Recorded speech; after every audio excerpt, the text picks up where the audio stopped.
Many of the tactics that Arnold Schwarzenegger used to be successful aren't exactly noticeable, and in my opinion, they're not really talked about enough. We'll often hear him talk about the hard work, dedication, and consistency in his fight to achieve his goals.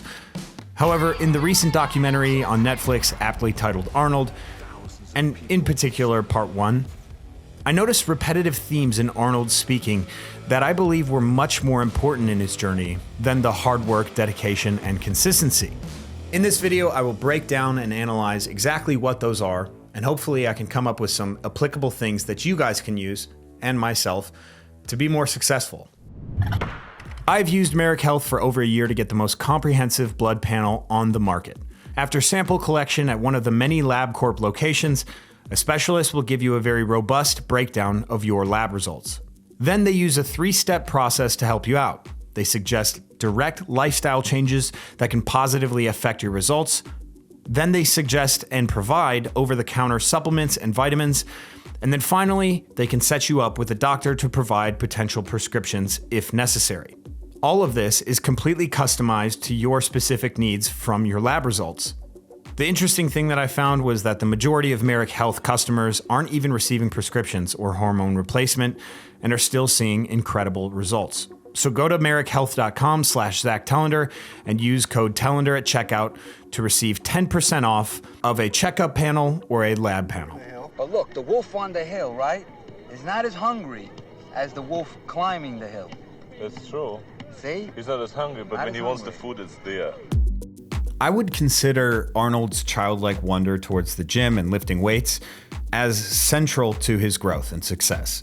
It's likely that his common utterances of hard work and dedication will drown out this childlike wonder, but I could argue that it's just as important. In the documentary, this childlike wonder presents itself first when we see his room in Austria. It's covered with pictures of bodybuilders and renowned weightlifters. His mother was concerned when she said, "All the other kids had girls by their bed. My son doesn't have one girl above his bed, just half-naked men." His love for the gym and bodybuilding was probably best shown when he moved to Munich to train full-time. All he brought was his mixer for protein shakes and some clothes. Even though he was what some would consider slumming it up, all he could say was, "How lucky of a son of a bitch I am to have the gym be my home." And here's where the real magic of what Arnold was able to do was displayed. He was able to both love where he was at, but always wanted more. He perfectly balanced being process-oriented and being goal-oriented. I feel as though the former is oftentimes overlooked by people when we look at success. It's unlikely that you'll enjoy your life if you don't enjoy the process that leads you to your goal. It is also unlikely that you'll feel fulfilled if you don't push your limits to achieve things beyond your happy status quo. And this is what Arnold was able to do throughout his entire career. Happy to be the kid with nothing in Munich, but also striving to be something bigger. And even though the Pumping Iron documentary was largely over-dramatized, when Arnold said, The pump. It's as satisfying to me as coming is. So I'm coming day and night. I mean, it's terrific, right? It's pretty damn believable. Arnold made tons of steps to be around people that enjoyed the same thing he did and excelled at the things he cared about. As a teenager, he joined the athletic Union Graz, a weightlifting club in Austria. He would then find Franco as his training partner in Munich. And then when he moved to California, he had Franco come out to train with him and Frank Zane, the very guy that beat him the year before. And this is where debatably my favorite quote of the entire documentary comes from. Arnold said, "My talent in building a community was greater than my ability in bodybuilding." So the obvious application learned here is to go out and build a community or become a part of a community with those who you admire. However, in Arnold's case, I truly believe that this was less of a calculated move for him. He was so in love with bodybuilding that this seemed like a natural move to make. There was no way that he was going to be in a situation where this community didn't exist. For some of you who are watching this, the opposite could be true in your reality. In which case, you'd have to make the conscious move to surround yourself with people who are not only interested in, but likely better at the thing you want to do. I think modern day bodybuilding is seen as this very private and insular pursuit. This painstaking and disciplined lifestyle. Which, to be honest, anything is at a high level. But we need to be sure to not just romanticize this side only. Every champion, in anything, at some point, started with love for their craft. That love is the foundation for future training. It's not the gasoline that powers every session, however, it's the chassis for which all the parts can rest. Arnold was certainly no exception to this. He smiles, laughs, screams, gets serious, he cries, but most importantly, he enjoyed life during these times. Throughout the movie, Arnold isn't shy when it comes to talking about his past in Austria with his family, often bringing up that it was a hard household with little to no love and treatment by his parents that bordered abuse. In Arnold's case, he knew he wanted out, and every moment outside of his house was seen as a bonus in his life. His older brother, though, was a different story. His adult life was a tormented one where he never really recovered from his parents' treatment. He was abusing alcohol regularly as a coping mechanism, and one day Arnold received a call saying that his brother had been in a car accident and died.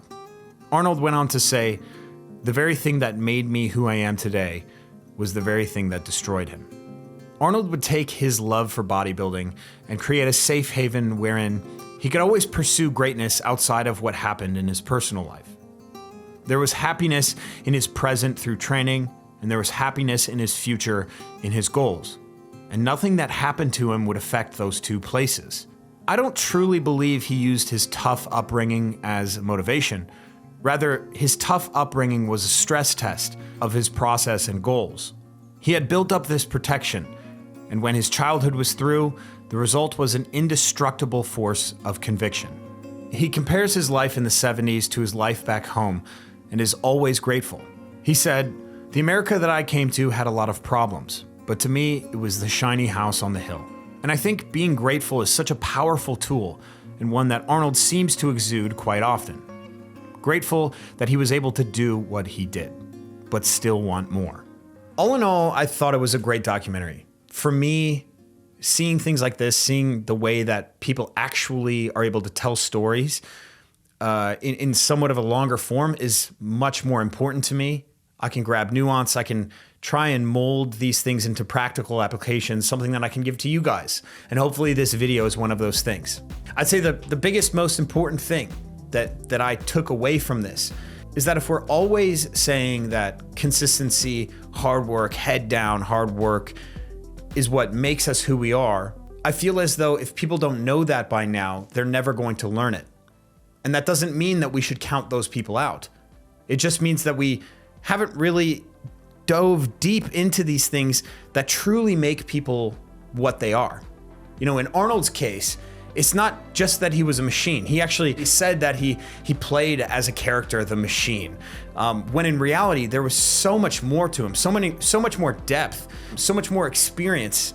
And to say that it's just he was hardwired and hard dedicated, that's just I think that's doing it a disservice, and I think it does the people watching a disservice. This documentary is really valuable in that it can show a lot more depth, like I said, and a lot more that people can kind of cling on to. And Arnold is just one example of this. There are so many people that have these very deep stories that go beyond the 90-second viral TikTok or viral Instagram that you may see, talking about how hard they work and all of that. Like at the end of the day, there was a kid, Arnold, at every stage of his success, there was still that kid looking at his wall, wanting to go to the gym just because he loved it. And there was that guy who was excited to live this life where all he was doing was drinking protein shakes and sleeping and training in Munich with no money. Like there was that guy, but also the one who had hopes and dreams. I think there is a balance to all of this, and the best athletes, the best champions, the best CEOs are the ones who are able to balance it. I truly believe that. Anyways, thank you guys so much for watching, and I'll see you in the next video. Please subscribe. It makes a huge difference. See ya. Come on, more energy.